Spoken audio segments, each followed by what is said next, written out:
Hi guys, I have a Tanaka weed eater. Here is the model, TBC-270PF. I've had it for a long time, probably 12 years or more. It's been a great weed eater, but the purge valve has just gotten old and kind of brittle and finally cracked. So I need to replace it. A lot of people call these primer bulbs, but they're actually purge bulbs. They actually pull fuel out of the carburetor and pump it kind of back into the fuel tank to purge the air out of the system, to kind of draw in fresh gas into the carb. But I've purchased a replacement bulb online, pretty cheap. The part number that I have is 668-5139, and it looks like it just kind of snaps in, and there's two hose fittings on the back. You just have to make sure you don't mix them up. So we're going to replace this bulb. Okay, let's take this carb cover off of here. Looks like it's just one screw.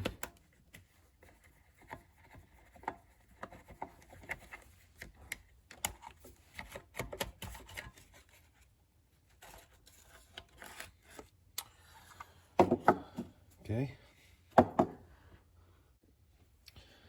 All right, let's clean up some of the grime off of this. Mine's pretty grimy. So you can see what you're working with. And I can see the fuel lines coming in the back side here. This looks like some kind of little air vent just kind of sticking up here. And I can see one of the tabs. Looks like on the new one, there are a couple of little tabs here that just kind of press in, snap in. And there's a sort of longer, I guess a nipple or whatever you want to call this, and a shorter one. So just make sure that we don't get them mixed up.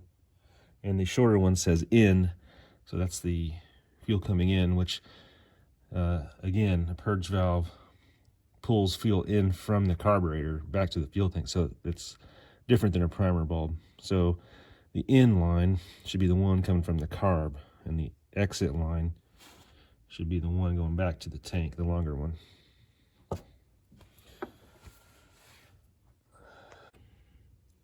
Okay, I just kind of pulled the pull handle up out of the way, just so for video purposes. But let me see if I can show you this. You can start to see the tab here. Oop, right.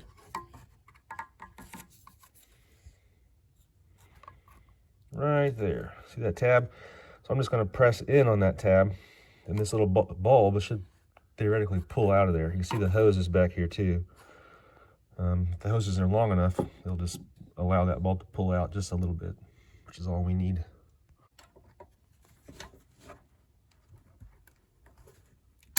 Yep, there it went. You hear it pop, and it looks like the lines are barely long enough.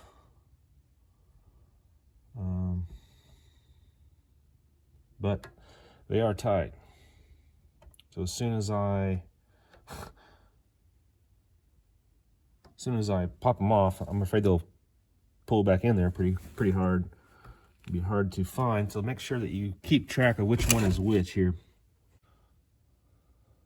Okay, so for me, the shorter fuel nipple is definitely on top now that I see it better, and the top hose is already kind of popped off.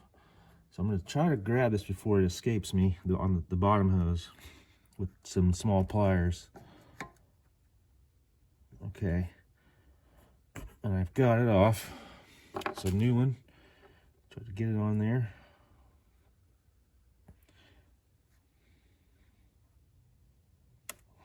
And hopefully your fuel lines aren't too brittle and old and just break on you. If they do, you'll have to obviously replace them. Bottom one on. Not grab that top one very well. Get behind it there. Okay. Top one on. I had to kind of grab it behind where the bulb mounts. And I ought to just press it in there. I think that's it. Our new bulb's on. Let's pump it and see if it does anything. Yep, nice pulling fuel in. See it? I should be pushing it back into the gas tank.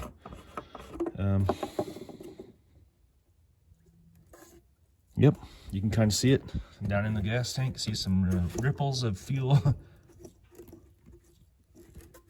See it moving? That's so I verified it's pulling fuel in, because you can see it, and you can see it going back down in the fuel tank, so it's doing its job. And you can kind of check for leaks. I don't see any obvious drips or any leaks for me, so pretty good. Now I've uncovered some other issues. It's so nasty in my carburetor.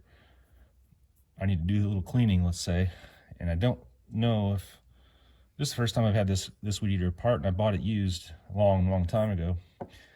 Looks like it's never even had a air filter, so that's another thing I need to do.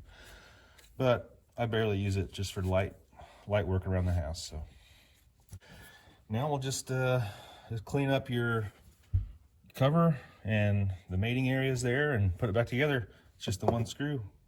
So the only tools I needed was a flathead screwdriver to take the screw, the cover off, and a kind of a longer, smaller flathead screwdriver to get these tabs kind of pressed, pop it off. And then I use some really small needle nose pliers, but regular pliers would probably work too. And then really the most important thing is just make sure you get the hoses in the right nipples or standpipes or whatever you want to call these things. Pretty easy.